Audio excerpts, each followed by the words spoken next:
Разобрались с огородом. Там, где будут высокие грядки, обработали землю и начали их делать.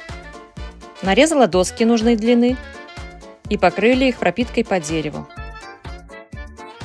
Из этих досок сколотила короба для грядок и внутри короба сделали гидроизоляцию из стрейчевой пленки, прикрепив ее степлером.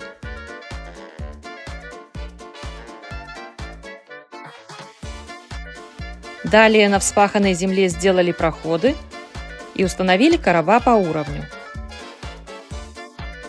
прикрепив их по углам к вбитым в землю колышкам. По длине грядок также вбила колышки примерно через метр, чтобы грядку не выгнуло от тяжести почвы. Теперь лет 5-10 больше ничего с огородом делать не буду, но только если дорожки между грядками и капельный полив.